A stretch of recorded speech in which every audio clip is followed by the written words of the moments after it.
Bueno, muchas gracias a todos los que nos siguen y a los que nos van a preguntar y a mis compañeras senadoras. El día de hoy he presentado una denuncia y tiene que ser denuncia para que se inicie un procedimiento, una investigación, por el tema de Irma Eréndira Sandoval y sin ánimo de subirnos a la descalificación a priori. Lo que estoy solicitando es, debido a ciertas inconsistencias en su declaración patrimonial, que se abra una auditoría voluntaria de su evolución patrimonial. Esto me parece que para ella sería extraordinario, el poder confirmar que todos los bienes... ¿Sí estamos? ¿O se fue la señal? Estamos poniendo las imágenes que nos hizo el favor de hacernos llegar al diario oficial. Ok. Bueno, ahorita vamos al diario oficial. Entonces, lo que estamos solicitando concretamente es un análisis de la evolución patrimonial. Está establecido en la ley. Aquí en la denuncia establece exactamente cuál es el código que lo permite. ¿Y qué es lo que estamos planteando? Uno, que dentro de su declaración patrimonial no aparecen los montos de los bienes que adquirió, siendo que es una obligación hacerlo. No de los montos actuales, sino de los montos de adquisición.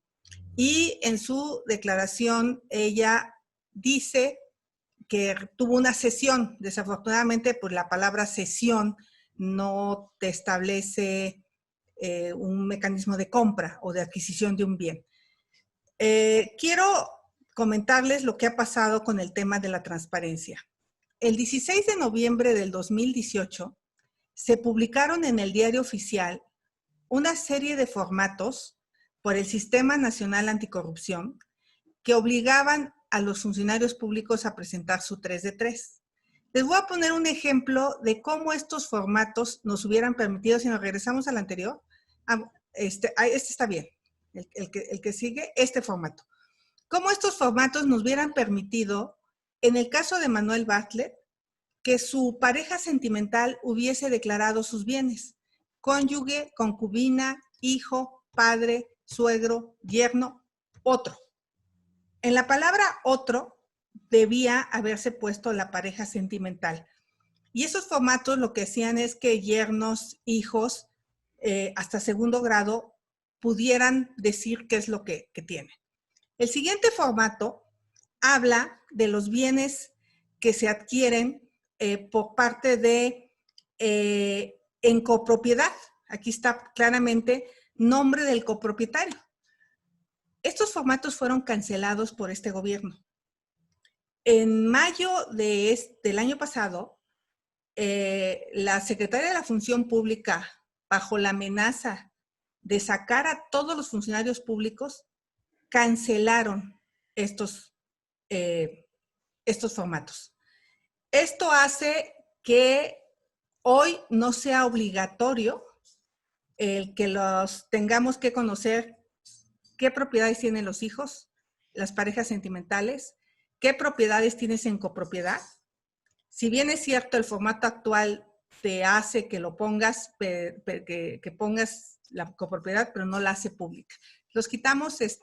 Simplemente quería dejar claro que tenemos un retroceso en materia de transparencia y combate a la corrupción, ya que al cancelar estos formatos y poner los nuevos, pues se están escudando, por ejemplo, varios integrantes del gabinete para no poner todas las copropiedades de ellos. Fue el caso de la Secretaría de Gobernación. Es el caso de Irma Eréndira. Como dice tener las copropiedades con su esposo, no las ponen en su declaración. Manuel Bartlett no declara las propiedades de su pareja sentimental. Entonces, pareciera que estos formatos son un traje a la medida para el actual gobierno, porque pues sí parece, y yo siempre he dicho que no es un delito tener dinero, pero si quieres estar en el gobierno, tienes que ser público lo que tienes. Entonces, esta denuncia lo que busca es que Irma Eréndira se someta a una auditoría de evolución patrimonial. Está establecida en la ley, es una facultad. en los artículos 30 y 36 de la Ley General de Responsabilidades Administrativas, faculta a la Secretaría para realizar verificaciones aleatorias de las declaraciones patrimoniales, así como la investigación y de auditorías para verificar la evolución del patrimonio de los servidores públicos. Y Meréndira es servidora pública desde que estaba en la UNAM. O sea, ella ha tenido ingresos públicos como académica, fue directora de un área en la UNAM, por lo tanto, sus ingresos no tienen por qué ser, no es una persona que venía del sector privado y que brincó al sector público. Es una persona que ha estado siempre en el sector público y puede demostrar ella y en este caso su cónyuge, cuáles fueron los ingresos, presentar estados de cuenta de los últimos 20 años y cómo fueron adquiridas estas propiedades. ¿Qué es lo que se sospecha? Pues se sospecha que se fueron, ahorita que se quejan de los factureros, que meten facturas falsas para no pagar impuestos, pues así compran un inmueble, lo declaran a un valor más bajo del real para pagar menos impuestos. Entonces, es exactamente lo mismo. O sea, ¿dónde cuesta en 2013 una casa en Tepoztlán 2 millones de pesos? ¿Dónde? ¿Cuándo? ¿Cómo se compra una casa de esas dimensiones, de ese tamaño en 2 millones de pesos? Entonces, ¿qué es lo que hacen muchas personas? Ponen un valor irreal en la escritura para evadir el pago de ISR. Entonces, si esa casa con un avalúo en el 2013 valía 8 o 10 millones de pesos, está obligada a pagar la diferencia de ISR y está obligada a declarar que ese fue el valor real de adquisición. Creo que sí es un tema delicado, es un tema complicado, le quita la credibilidad a la titular de combatir la corrupción en este país y yo no quisiera decir si el dinero lo obtuvo de manera lícita o ilícita, eso es algo que ella podría demostrar con sus recibos de pago, con sus estados de cuenta y quedaría perfectamente bien librada de esta situación y se podría quitar cualquier tipo de sospecha sobre los montos a los que se adquirieron esos bienes. Sería todo por mi parte. Muchas gracias, senadora. Para otro tema también de la Secretaría de la Función Pública, tiene la palabra la senadora Guadalupe Murguía, por favor. Gracias, Sergio. Muy buenas tardes. También comentar que el pasado 11 de junio, la Secretaría de la Función Pública emitió un acuerdo de su titular, Meréndira Sandoval, en el que establece los lineamientos para el sistema de ciudadanos alertadores. Habla de ciudadanos alertadores internos y externos de la corrupción. En este sentido, cualquier persona puede acceder a una plataforma que ahí mismo se acompaña y denunciar hechos de corrupción que se hubieran ya cometido, que se estén cometiendo o que pudieran cometerse, lo cual parece muy grave porque es como cuando le late a uno que se pueda cometer un hecho de corrupción. En estas condiciones, el llamado alertador, denunciante, delatador, como ustedes quieran llamarlo, el acuerdo le llama alertador interno y externo, pues tiene la protección de que es anónimo y que los hechos también que denuncia en la plataforma se guardan con reserva. Puede ser incluso retribuido. El mismo acuerdo señala que cuando sea necesario que este delatador o alertador reciba recursos económicos, bueno, pues se le envía a la instancia correspondiente, como digo, de manera anónima. Me parece muy delicado porque pudiera utilizarse como un instrumento de terror, de presión política en contra de los adversarios, a los que se le acusa a través de las plataformas y además el alertador no tiene que asegurar que los hechos que imputan sean ciertos. Simple y sencillamente, bueno, en última instancia le late que se están cometiendo tales o cuales actos de corrupción y después puede suceder que no,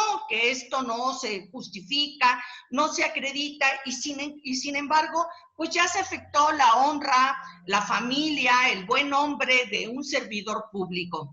Esto es muy delicado porque tal pareciera que estamos a semejanza del sistema cubano de delatores o del sistema soviético, en donde la ciudadanía delata a otra parte de la ciudadanía respecto de hechos que puedan ser contrarios o inconvenientes al régimen. Entonces, consideramos que esto es muy grave, sobre todo porque opera en el caso de delitos como cohecho, peculado y desvío de recursos, que de acuerdo con la Ley de Responsabilidades Administrativas pueden dar lugar, si se presentara la denuncia, a delitos graves, prisión preventiva oficiosa y hasta extinción de dominio.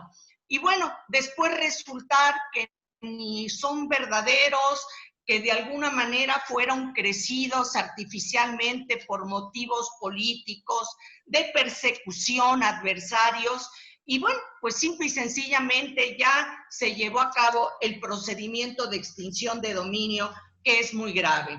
En la fracción del Grupo Parlamentario de Acción Nacional estamos revisando jurídicamente esto porque consideramos que de entrada es contrario a preceptos constitucionales como el 14, como el 16 constitucional, como el 19, como el 21. Creo que lo mínimo que puede una persona saber es quién lo está delatando o quién presenta la denuncia.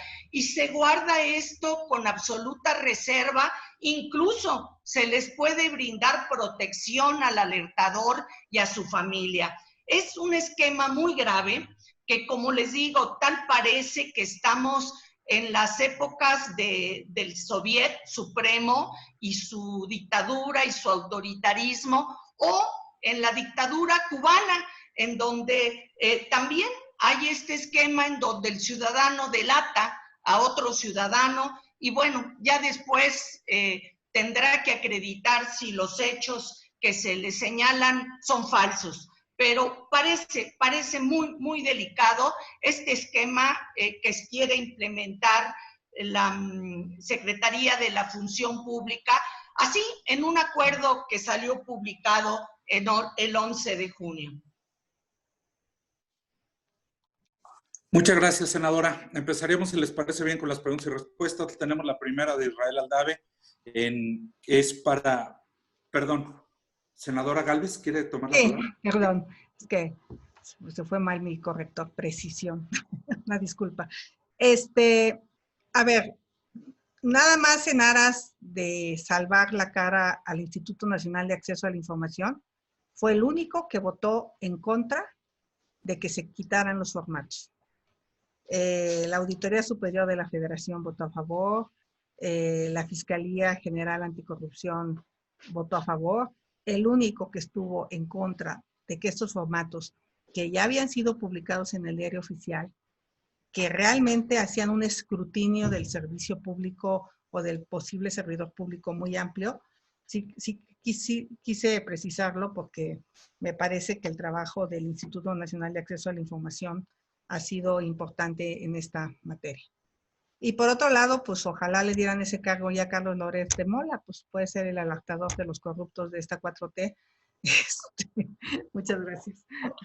Muchas gracias, senadora. Empezaremos entonces, la primera pregunta es de Israel Aldave, en un principio para la senadora Gina Cruz, pero si alguien más desea contestar, con todo gusto. Dice Israel Aldave, ¿debe ir Andrés Manuel a Estados Unidos para la firma del TEMEC? Y si no, y si con esto no se corre el riesgo de que Trump capitalice electoralmente la foto con AMLO, al que si no consideramos que esto pueda ser una trampa. Gracias, Sergio.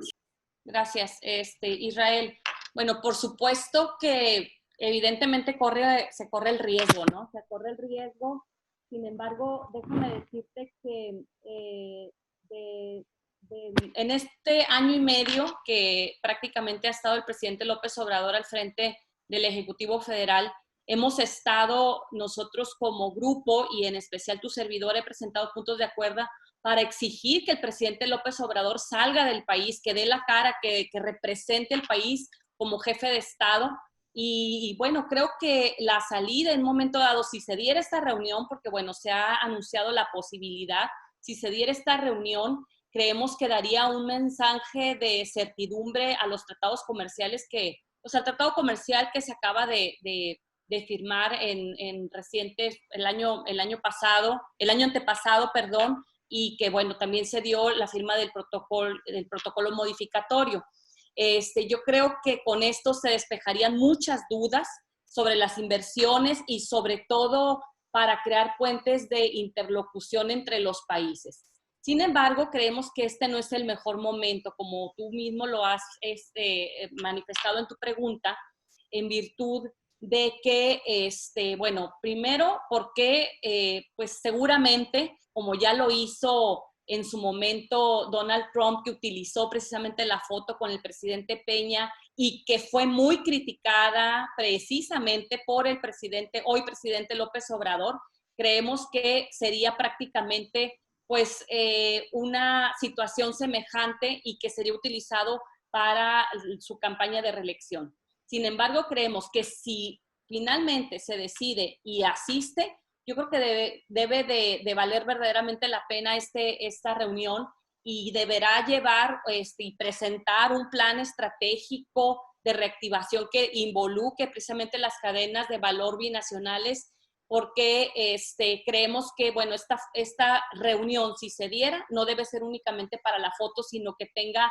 de alguna manera un producto de la reunión y sobre todo sentar muy bien las bases y posicionar muy bien a nuestro país y que no sigamos haciéndole el trabajo al presidente Donald Trump desde la presidencia de la República aquí en México, ¿no? Sería mi comentario. Sabemos que ha habido muchos comentarios alrededor de esta visita, ha habido muchas opiniones, inclusive en el sentido de que no debe de asistir, precisamente para que no sea utilizada la foto, la figura. Sin embargo, en términos del tratado comercial, creemos que sí es importante que por primera vez el presidente de la República funja como jefe de Estado, porque nosotros hemos criticado mucho la política de este gobierno al momento que dicen que la mejor política exterior es la política interior y finalmente el presidente no ha asumido su papel real como jefe de Estado en el exterior.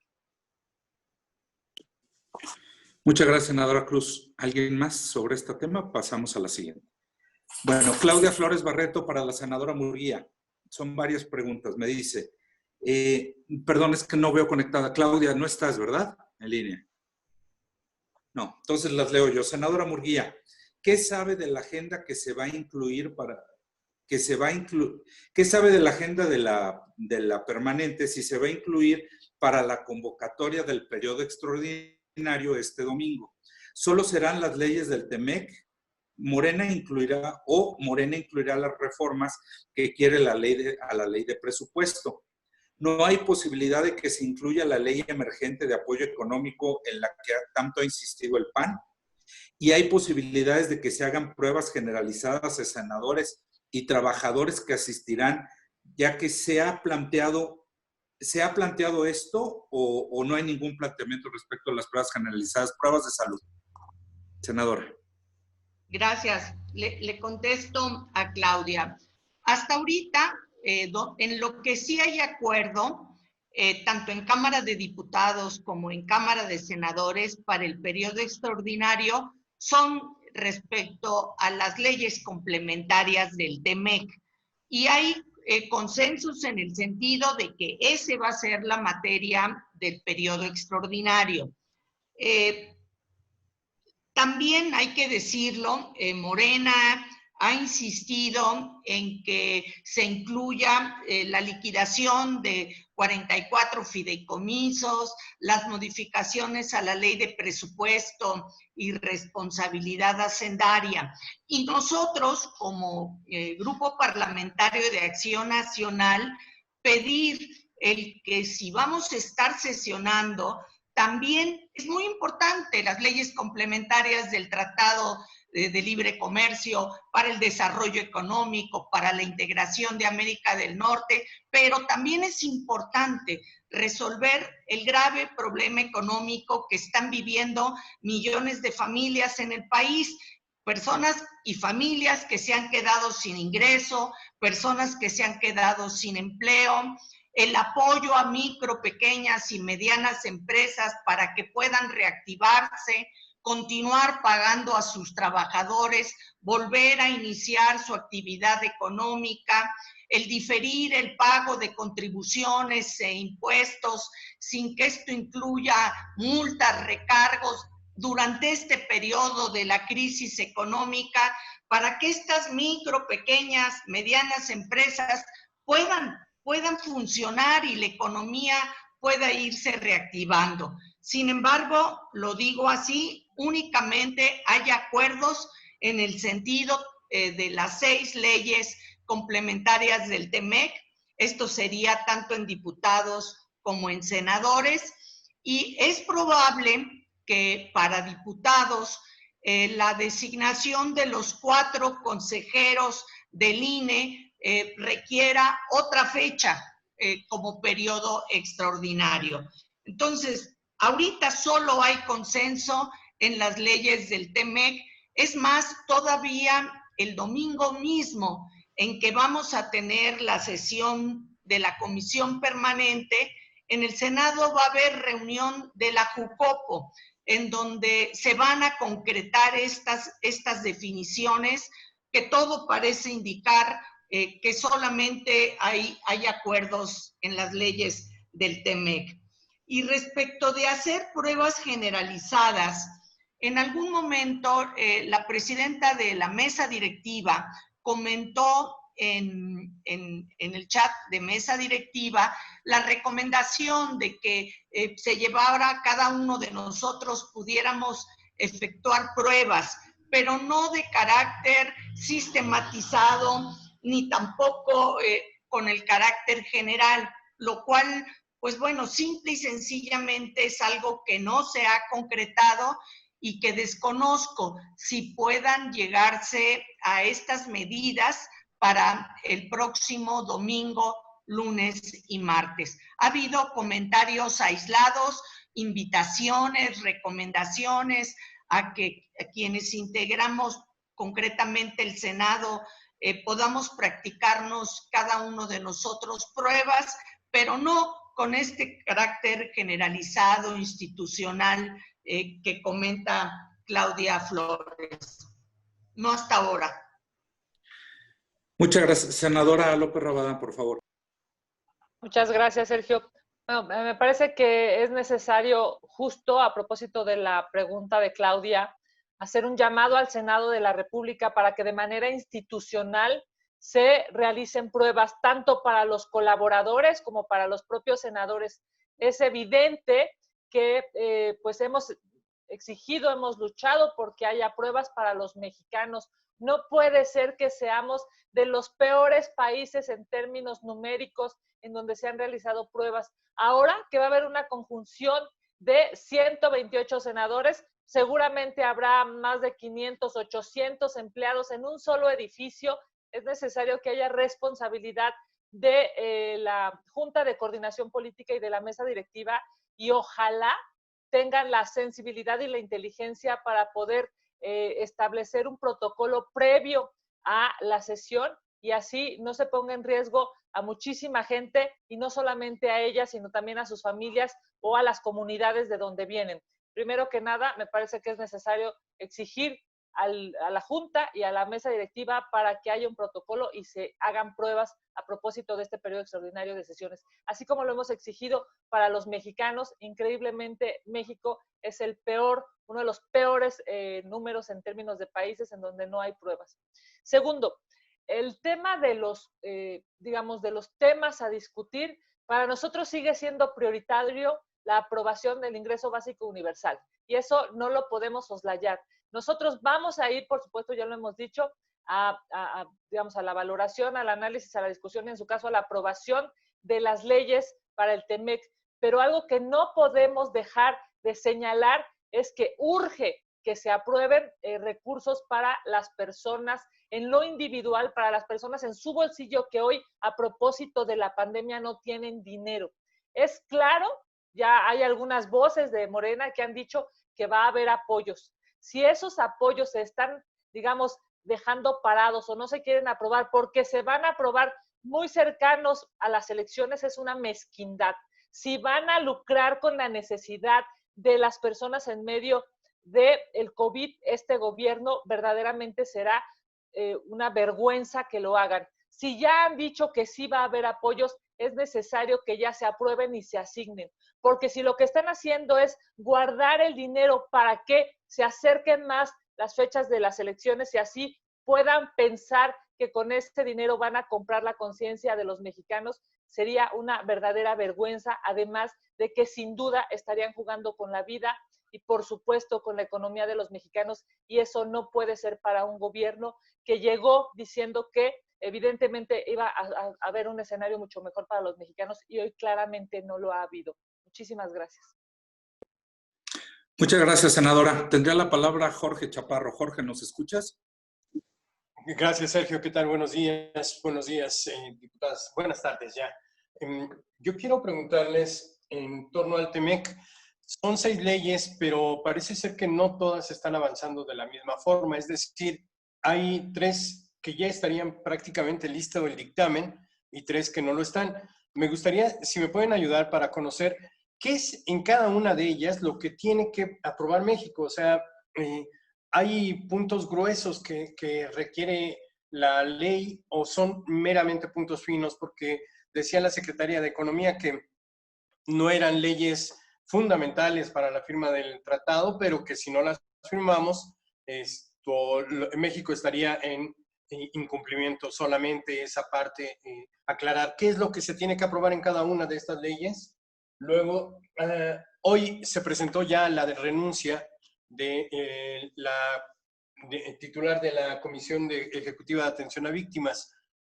La subirán el domingo próximo a la Comisión Permanente, la tendrá que revisar en el periodo extraordinario. ¿En qué momento se tendrá que revisar? Y la dejarán pasar, porque hoy es la CEA, pero el presidente ya apuntó ahora hacia el INE y parece ser que se están pues enfilando a la destrucción del instituto. Y bueno, respecto al CEAP, también preguntarles, porque no solamente es el INE, sino también ya a otros organismos como CIPINA, como la CONAPRED, en fin, están apuntando hacia organismos que son de la sociedad civil, que son los únicos que pueden más o menos defender a la población. ¿Qué va a hacer la Acción Nacional desde el Senado para defenderlos? Muchísimas gracias. Muchas gracias, Jorge. Respecto a lo de CIPINA, vamos a tener una conferencia de prensa específica el viernes para poderlo abordar a fondo con la senadora Vázquez Mota. Tiene la palabra la senadora Xóchitl Gálvez, que me la pidió para el parte del TEMEC, no sé si la senadora Gina Cruz también, y para la CEAB, la senadora Kenia López Rabadán posteriormente. Senadora Xóchitl Gálvez, por favor. ¿Puede activar? El único instrumento que se debe firmar antes del 1 de julio es el acuerdo ambiental, de cooperación ambiental. Fue clarísima la embajadora al decir esto. Ese acuerdo no hay ningún inconveniente por parte del PAN para que se firme. Estamos conscientes de los problemas que va a tener el gobierno para cumplirlo, porque apuesta a las energías limpias, apuesta a la no deforestación, y pues es exactamente todo lo que están haciendo.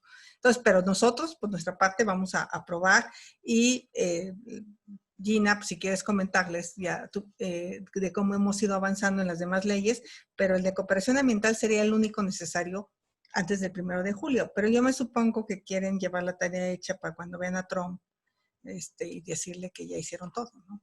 O sea, porque pues sí creo que hay cierto interés de quedar bien con él, pero bueno, eso ya es una decisión del gobierno. Gracias, senadora. Senadora Gina Cruz. Híjole, nada más pues sí está un poquito largo, ¿no? Porque estamos hablando de 6 leyes. Decirte que de estas 6, pues están en diferentes comisiones. Entiendo que una está en la Comisión de Economía, una en la Comisión de Cultura, hay 2 en la Comisión de Hacienda la que nosotros, la que comenta la senadora Xóchitl Gálvez, pues es precisamente la del acuerdo ambiental, que como bien lo comenta, nosotros ya lo revisamos en las Comisiones Unidas, que es la Comisión de Relaciones Exteriores América del Norte, Relaciones Exteriores y Comisión de Medio Ambiente. Y como bien lo dice, cuando tuvimos la comparecencia en la Comisión Especial de Seguimiento al Tratado de Comercio, al TEMEC, la embajadora Bárcena pues comentó que este era el único que era necesario que estuviera ya aprobado para el 1 de julio y la entrada en vigor. Es decir, el resto de las leyes, pues prácticamente, como ya lo comentan, bueno, se está buscando que estén aprobadas antes del 1 de julio para, pues, supongo yo, ¿no? O creemos que precisamente si se da esta visita pueda el presidente López Obrador decirle al presidente Trump, pues ya hice la tarea, ¿no? Si quieres te las comento. Está pues la Ley de Infraestructura de la Calidad, que en este tema pues ya se está analizando, hay que decirlo. Ha habido muchas reuniones de trabajo buscando la posibilidad de hacer algunas modificaciones o adecuaciones, porque hay pues muchas dudas, sobre todo por el sector productivo. La Ley de Propiedad Industrial, en donde también, déjame decirte que en esta, pues las embajadas están preocupadas porque no hay capacidad por parte del Estado mexicano. No sé, pues la verdad que creemos nosotros que todavía no está preparado el país para hacer todas estas modificaciones. Yo creo que es un trabajo no de aquí al lunes, al martes. Hay un trabajo que se tiene que hacer porque independientemente de que se aprueben estas leyes, pues hay otras adecuaciones que se tienen que hacer, inclusive en la administración. Están las reformas al Código Penal, que es para la protección de obras de cinematografía, etcétera, derechos de autor, la Ley Federal de Derechos de Autor, y está también la Ley Federal de Variedades Vegetales, que esa está en la Cámara de Diputados, y al parecer hemos conocido que esta no la van a procesar siquiera, porque no hay acuerdos. Y la iniciativa de reformas a la Ley de Impuestos Generales de Importación y Exportación, que es una iniciativa que se presentó también en Cámara de Diputados. No sé si quieras que te haga un resumen de cada una de ellas, porque es muy largo, pero decirte que, bueno, realmente la única necesaria es precisamente el acuerdo ambiental, que es en el que nosotros ya trabajamos como comisiones y lo estaríamos votando prácticamente para darle legalidad el próximo lunes a primera hora. Con eso está bien, senadora. Muchas gracias. Gracias, senadora. Para lo de la CEAP, senadora López Rabadán. No se escucha, senadora. ¿Pudiera poner su audio? Gracias. Gracias, Sergio. Pues como ya lo hemos visto en varios medios de comunicación, ya se ha distribuido, digamos, y entregado esta renuncia, ¿no? Que dijo el presidente de la República que se iba a dar desde la semana pasada y una vez más mintió, o no tenía la información, o dice cosas desde la mañanera sin verdad y sin documento en mano. Pues ya está la renuncia de la titular de la Comisión Ejecutiva de Atención a Víctimas. Me parece que esta renuncia nos tiene que llevar a varias valoraciones. Primero que nada, esta invasión en términos de poderes, porque en estricto sentido no tenían que haberle pedido ni siquiera sugerido la renuncia en el Poder Ejecutivo. Este nombramiento es un nombramiento del Senado de la República. Qué lamentable si eso fue real y si se hizo. Segundo, y me parece la más preocupante, es que la CEAP en estricto sentido hoy deja de tener a su titular porque no tiene recursos. Y que no tenga recursos no va a detrimento de una persona, de un servidor público, va en detrimento de las víctimas de México. Eso es algo que este gobierno no termina de entender, que destruir la CEAP, así como destruir otros organismos, inclusive intentar destruir organismos constitucionalmente autónomos, va en detrimento de los mexicanos. Tercero, es evidente, ¿no?, que hubo una, pues yo diría, hubo una mujer empoderada que tuvo la valentía de decir qué estaba pasando en su institución.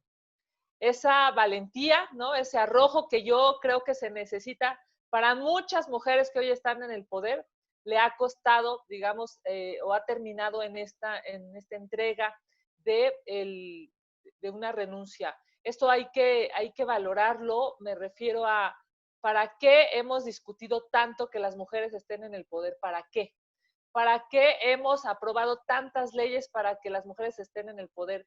¿Para qué el presidente de la República ha, digamos, hecho designaciones, o en su caso el Senado de la República ha hecho designaciones? Para que cuando estén en el poder no les den ni el poder ni el dinero necesario, y eso me parece que es preocupantísimo. Estamos en la legislatura de la paridad, estamos en una década, digamos, que va a materializar los derechos de las mujeres, y cuando una mujer se atrevió a decir no tengo dinero en la institución, el resultado es una entrega de una renuncia. Me parece que hay que hacer una reflexión como instituciones, hay que hacer una reflexión como mujeres en el poder, las senadoras, las diputadas, hay que hacer una reflexión porque necesitamos a más mujeres, pero mujeres que tengan poder y que tengan recursos. Si no, solamente será, por supuesto, una simulación y una falacia. Déjenme decirles que digamos, el mismo ordenamiento establece qué pasaría, ¿no?, en ausencia de esta titular. Hay claramente pues ya un artículo definido. Para la parte, digamos, jurídica se encargará una persona, para la parte administrativa otra, para la parte del fondo otra persona, en términos de la SEAP. Pero bueno, pues ojalá y empecemos lo más pronto posible este mecanismo para que se pueda designar a quien, ya sea mujer u hombre, puede estar al frente de la SEAP. Como ustedes saben, el mecanismo, digamos, la definición inicia con una auscultación por parte de la Secretaría de Gobernación del Poder Ejecutivo, quien tendrá que mandar una terna, y de esa terna resolverá el Senado de la República por 2/3 partes. Gracias, senadora. ¿Quedó algún tema, Jorge? ¿O pasamos a la siguiente? Nada más preguntarle a la senadora, ¿le van a aceptar la renuncia a Mara Gómez? Bueno, en realidad es una renuncia que se emite por parte de la titular, y en estricto sentido no se pone a discusión, no se vota si se acepta o no, solamente se da cuenta de ello. De hecho, se está dando cuenta en el Senado. Además, el Senado de la República fue quien terminó teniendo este documento en primera instancia, que no Gobernación y no el Ejecutivo Federal, ¿no? Dicen que la forma es fondo, y después de la forma en la que el presidente de la República me parece que se refirió a esta institución, la forma en la que mintió en términos de tener la renuncia, la forma en la que inclusive se dieron las cosas, yo diría, terminó dando como resultado esto, que la renuncia se estuviera dando en el Senado de la República y no en el Poder Ejecutivo. Se estará dando cuenta seguramente también en el Poder Ejecutivo, y en su caso se seguirán los trámites correspondientes. Karina Aguilar pregunta, ¿cómo califican la respuesta del presidente ante el sismo de ayer? ¿Y cuál sería el riesgo de desaparecer el Fonden, como se ha señalado? Me hace un comentario sobre usted como jefa de gobierno, como delegada, senadora Xóchitl Gálvez, que vivió el anterior sismo, si pudiera hacer un comentario al respecto. Bueno, primero creo que estaba asustadísima. O sea, ha sido objeto de todos los memes sabidos y por haber, porque no me parece que fuera la reacción de un jefe de Estado. Bien por la jefa de gobierno, es lo que tenía que hacer, trasladarse al C5, estar en un lugar donde tuviera toda la información de primera mano. Nos llama mucho la atención a todos que a él es el único que no se le cayó la señal del celular, porque todos los que queríamos hablar no podíamos, seguramente había una línea dedicada, pero de ahí en fuera de lo raro que fue su reacción, y no me parece que sea a la altura de un jefe de Estado, no. En este momento uno tiene una serie de reuniones con el equipo cercano donde empiezan a reportar pues todo el tema de posibles colapsos de edificios, de cómo está la situación de emergencia, te encierras y empiezas a actuar y sobre todo a liberar recursos económicos. Es lamentable que aún no se le ha podido liberar recursos a las familias afectadas por las tormentas en la península de Yucatán. Ya vimos que la verdad no son evidentes los daños de la magnitud de los pasados sismos, pero hay muchas comunidades en Oaxaca muy marginadas, muy apartadas, donde se cayeron los caminos, donde seguramente van a requerir alimento, donde es necesario que la declaratoria de emergencia conlleve a la liberación de los primeros recursos. El problema es que nadie sabe dónde están esos recursos. Nadie sabe si dispusieron de los recursos del Fonden, porque a la fecha no se han podido liberar, no han llegado, y me parece lamentable porque las familias realmente la están pasando mal. Y todavía no empieza lo duro de los desastres. Estamos empezando con los desastres y yo realmente veo complicado si sigue esta falta de capacidad. Me llamó la atención ver a Marcelo Ebrard contestando como si fuera el vicepresidente en lugar de los responsables realmente del tema, ¿no? Yo creo que en la Secretaría de Seguridad Pública quizá no sea el lugar más adecuado para tener el tema, porque tienen muchos otros problemas. No estaba mal en la Secretaría de Gobernación, pero bueno, así lo decidieron, que Protección Civil cambiara de lugar, y las consecuencias son la falta de pericia y el expertise que vimos el día de ayer. Muchas gracias, senadora. ¿Alguien más en reacción del presidente y Fonden? Eliminación del Fonden. ¿Alguien más? ¿No? Bueno, pues entonces no tenemos más preguntas registradas. Si les parece bien, terminaríamos aquí la conferencia de prensa. Muchas gracias, senadoras. Muchas gracias a los compañeras y compañeros de La Fuente, y lo estaremos convocando para la conferencia de prensa de mañana. Oigan, chicos de La Fuente, perdóname, Sergio, nada más. El tema de sí pedir pruebas me parece que es un tema de veras prioritario, inclusive para La Fuente, si es que alguien llegara a asistir y si alguien tuviera que estar ahí. O sea, yo creo que sí es un tema que, no sé si todavía esté por aquí Lupita, pero creo que hay que pedir a la mesa directiva y a la Jucopo. O sea, hay ya pruebas rápidas que se pueden hacer y que se deberían de hacer con cierto protocolo para todos, para legisladores, para colaboradores, para asistentes, para periodistas, para visitas, en fin, toda la gente que pueda estar ahí. Por alguna razón, yo creo que, digamos, entiendo que ayer la salida fueron de más de 300 personas, ¿no, Sergio? En el Senado, según leí por ahí un dato. Imaginen cuántos vamos a estar en el próximo periodo extraordinario. Yo creo que sí es algo que deberíamos de pues, empezar a buscar, y yo por mi parte se lo estaré pidiendo al grupo parlamentario para que lo pidamos en ambos lados, tanto en la Junta como en la mesa. Muchas gracias, senadora. Perdón, me acaba de llegar una última pregunta. Adrián, ¿estás en línea, Adrián? Adrián Ojeda? Sí, muchas gracias. Sí, mire, sí, gracias. Buenas tardes a todos. Mi pregunta son las siguientes. Una, ¿qué va a pasar con lo del Fonden? Pues el presidente no ha dado respuesta a los gobernadores por la situación que se vivió por el huracán en días pasados, y tampoco ha dado respuesta al gobernador de Oaxaca. Él recibe el Fonden con 26,000 millones de pesos. Anuncian que solamente quedaban 3,000 millones de pesos. Se aprobó para este año otros 3,000 millones de pesos, de los cuales no se sabe dónde han quedado. En total, pues al parecer hay 6,000 millones de pesos del Fonden que no han dado cuenta. Eso es por un lado.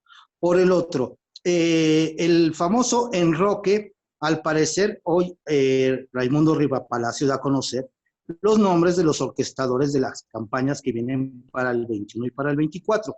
¿Cuál es su punto de vista y su opinión de que se estén abocando más al asunto electoral que a la gravedad de la pandemia que se está viviendo en México? Esas serían mis dos preguntas. Gracias, Sergio. Gracias, senadores. Katy. ¿Quién nos ayuda a responder? Senadora Telles, por favor. buenas tardes. ¿Se me escucha? Sí. Sí, Bueno, es un muy simple comentario, pero es fuerte. Aquí es evidente cuáles son las prioridades.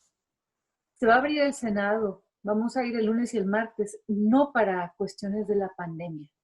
El TEMEC, por supuesto que es muy importante y lo apoyamos y adelante. Pero no se va a abrir el Senado para ver lo de la pandemia, o sea, para el tema de salud, que es lo más importante, ni para ver lo del desempleo y cómo enfrentar la caída económica. Para eso deberíamos estar sesionando. Son otras las prioridades. Parece que las prioridades son efectivamente lo electoral. De hecho, hace unos minutos, hace unas horas, no recuerdo bien, en el caso que platicaba mi compañera Xochitl sobre Irmeréndira Sandoval, pues su esposo acaba de publicar una muy lamentable expresión hacia los senadores de la bancada de Morena, en donde prácticamente les está tronando los dedos como si fueran perros, diciéndoles que ya cambien a Ricardo Monreal. Quiere decir que Ackerman e Irmeréndira Sandoval ahora también quieren la Jucopo en el Senado. De ese tamaño tan bajo, tan enano, están las cosas. Gracias. Senadora Murguía, senadora Xochitl Gálvez y después senadora López Rabadán. Gracias. Bueno, es evidente que para el gobierno federal y para el presidente ya inició el proceso electoral 2021 y esa es su prioridad. Ese es el motivo y la razón que se busca al hacer movimientos y enroques entre una secretaría y otra, encontrar la manera de estar mejor posicionados, de tener mejores operadores políticos en una instancia o en otra. En días pasados el presidente dijo que él iba a ser garante del proceso electoral, que es algo que no le corresponde porque tenemos al INE, que es autónomo, un órgano ciudadano, que es un logro de un proceso democrático en México de muchos años, que es el que organiza, coordina los procesos y es quien es garante del proceso electoral. No nos hace falta que el presidente participe en esta materia. Es más, significaría un grave retroceso en la historia democrática de este país. Lo que sí quisiéramos es que fuera garante del apoyo económico a quienes han perdido su empleo, a quienes han dejado de tener fuentes de ingreso, garante de que las micro, pequeñas y medianas empresas cuenten con un capital suficiente para reactivarse, garante también de la grave situación de inseguridad que vive el país y la manera de solucionarlo, garante de que se atienda al 100% el problema de salud que todavía está vigente en los picos más altos y que tanto el personal médico como el de salud requiere todos los días materiales y equipo médico para hacer frente a esto, garante de que se pueda acceder a estas pruebas de coronavirus para que pueda darse la reactivación en condiciones de seguridad.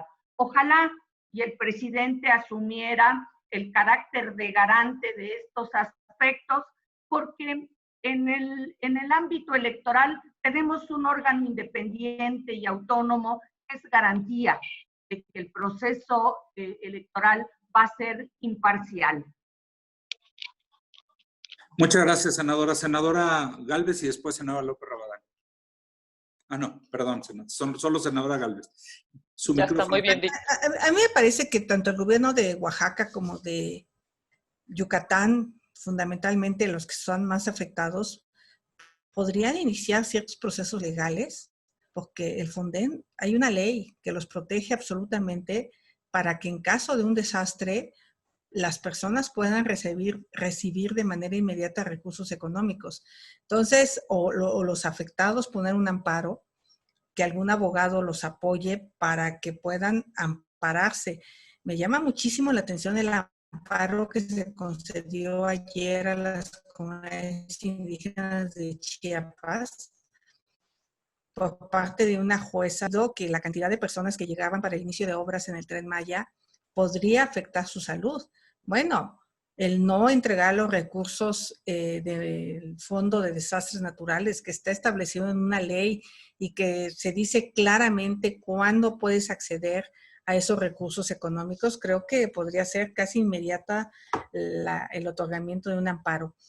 Vamos a buscar algunas organizaciones que quieran entrarle a este tema, pero creo que hoy por la vía de la ley es como hay que exigir los derechos que no están dispuestos a otorgártelos por la vía del gobierno, que es el responsable de administrar. Yo solo le diría al presidente, no son recursos de usted, son recursos de la gente. Usted solo es el responsable de administrarlos, pero tiene que entregársele a las personas porque para eso se estableció en el presupuesto. Vivimos en una zona sísmica, vivimos en una zona donde los huracanes y las tormentas tropicales son el pan de cada día en esta etapa y pues se tiene que garantizar la entrega de los recursos económicos y de los enroques y lo de la campaña. Pues yo creo que no hay peor campaña que lo que está haciendo, justamente, que es no atender a las personas que están siendo afectadas por la pandemia y por los desastres naturales.